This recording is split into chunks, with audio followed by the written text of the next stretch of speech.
Actually real ಲೈಫಲ್ಲಿ siblings ಇಲ್ಲ, but ಆ ಒಂದು ಏನಿದೆ ನಿಮ್ಮದು ಬಿ ಟಿ ಎಸ್ ಫೋಟೋಸ್ ಆಗಿರ್ಬೋದು, ವಿಡಿಯೋಸ್ ನೋಡ್ತಾ ಇದ್ದೆ, ಅವ್ರು ಫುಲ್ಫಿಲ್ ಆಗಿದೆ ಅನ್ಕೊಂತೀನಿ. ತುಂಬ ಬಾಂಡಿಂಗ್ ತುಂಬ ಚೆನ್ನಾಗಿ ಅನಿಸ್ತಾ ಇರುತ್ತೆ ನಿಮ್ಮದು. ಹೌದು, ನಂಗೆ ನಿಜ ಜೀವನದಲ್ಲಿ ನಾನು ಒಬ್ಬಳೇ ಮಗಳು. ಬಟ್ ಅದೇ ನನಗೆ ಪ್ರೀವಿಯಸ್ ನನ್ನ ಪ್ರಾಜೆಕ್ಟಲ್ಲೂ ಗಟ್ಟಿ ಮೇಳನಲ್ಲೂ ನಾನು ಅದೇನೇ ಒಂದು ಏನೋ ಅಕ್ಕ ತಂಗಿರು ಅಣ್ಣ ತಮ್ಮ ಜೊತೆ ಎಲ್ಲ ಹೇಗಿರುತ್ತೆ ಅಂತ ನಾನು ಅಲ್ಲಿ ಎಕ್ಸ್ಪೀರಿಯೆನ್ಸ್ ಮಾಡಿದೆ.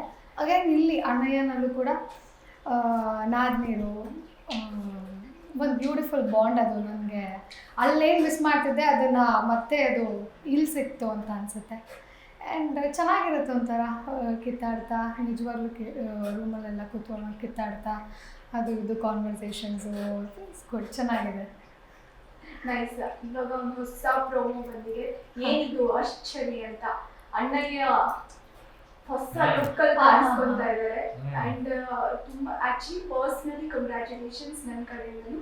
ತುಂಬ ಚೆನ್ನಾಗಿ ಬಂದಿದೆ. ಆ ಇನ್ನಸೆನ್ಸ್ ಪ್ಲಸ್ ಆ ಒಂದು ರಾ ಲುಕ್ ಏನಿದೆ, ಒಂದು ತುಂಬ ಕಾಮೆಂಟ್ಸ್ ನೋಡ್ತಾ ಇರಬೇಕಾದ್ರೆ ವಿಷ್ಣು ದಾದಾಗೆ ಕಂಪೇರ್ ಮಾಡ್ತಾ ಇದ್ದಾರೆ ನಿಮ್ಮ ಒಂದು ಆ್ಯಕ್ಟಿಂಗ್ ಸ್ಕಿಲ್ಸ್ನ. ಸೊ ಏನು ಹೇಳಕ್ಕೆ ಇಷ್ಟ? ತುಂಬ ದೊಡ್ಡ ಮಾತು.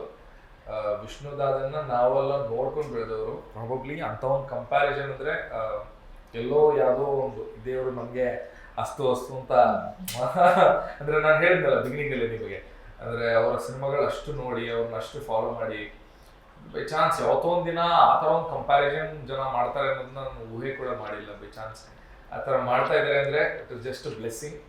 ಆ್ಯಂಡ್ ಅವರ ಆ್ಯಕ್ಟಿಂಗ್ ಸ್ಕಿಲ್ ಆಗಲಿ, ಅವರ ಟ್ಯಾಲೆಂಟ್ ಇರಲಿ, ಅದನ್ನ ಮ್ಯಾಚ್ ಮಾಡೋದಕ್ಕೆ ಇನ್ನೂ ನಾನು 1000 ಪಟ್ಟು ಕೆಲಸ ಮಾಡೋದಿದೆ, 1000 ಪಟ್ಟು ನಾನು ಕಷ್ಟಪಡೋದಿದೆ. ನಾನು ಮಾಡ್ತೀನಿ, ಅಲ್ಲಿ ರೀಚ್ ಆಗೋ ಪ್ರಯತ್ನ ಪ್ರತಿ ದಿವಸ ಮಾಡ್ತೀನಿ. And thank you very much. Nice. Promo ಬಗ್ಗೆ ಹೇಳಿ ಸ್ಪೆಷಲಿ. ಆ ರಹಸ್ಯ ತಿಳ್ಕೊಳ್ಳೋ ಕುತೂಹಲ ನಮಗೂ ಇದೆ, ಬಟ್ ವೇಟ್ ಮಾಡ್ತೀವಿ. ಬಟ್ ಆ ಶೂಟಿಂಗ್ ಹೆಂಗಿತ್ತು? ಇಲ್ಲ ಅಂದರೆ ಅದೊಂದು ತುಂಬ ಒಂದು ಒಳ್ಳೆ ಟ್ವಿಸ್ಟ್. ಅದು ನನಗೂ ಗೊತ್ತಿರಲಿಲ್ಲ.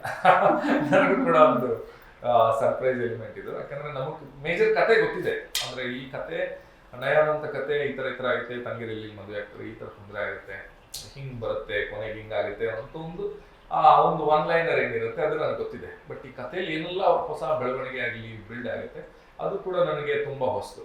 ಆ್ಯಂಡ್ ಆ ಕೆಲಸದಲ್ಲಿ ನಮ್ಮ ರೈಟರ್ಸ್ ಆಗಲಿ, ನಮ್ಮ ಚಾನೆಲ್ ಅವರಾಗಲಿ, ನಮ್ಮ ಪ್ರೊಡ್ಯೂಸರ್ಸ್ ಆಗಲಿ, ನಮ್ಮ ತುಂಬ ಚೆನ್ನಾಗಿ ಎಲ್ಲರೂ ಸೇರಿಕೊಂಡು ಆ ಕತೆ ಮೇಲೆ ತುಂಬಾ ಒತ್ತು ಕೊಟ್ಟು ಅದು ಹಿಂಗೆ ಬರಬೇಕು, ಇದೇ ಥರ ಬರಬೇಕು ಅನ್ನೋ ತುಂಬ ಚೆನ್ನಾಗಿ ಬಿಲ್ಡ್ ಮಾಡ್ಕೊಂಡು ಹೋಗ್ತಾ ಇದ್ದಾರೆ.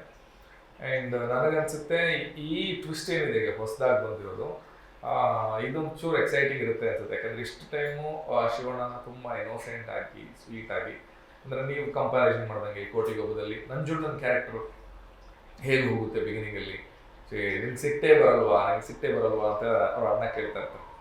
ಸೊ ಫೈನಲಿ ಅವನ ಬ್ಯಾಕ್ಗ್ರೌಂಡ್ ಇರುತ್ತೆ ಅನ್ನೋ ಥರ. ಸೊ ನಾನು ತುಂಬ ಎಕ್ಸೈಟೆಡ್ ಆಗಿದ್ದೀನಿ. ನನ್ನ ಹೇಗಿರುತ್ತೆ ಒಂಥರ ಬೇರೆ ಥರ ಪಾತ್ರ.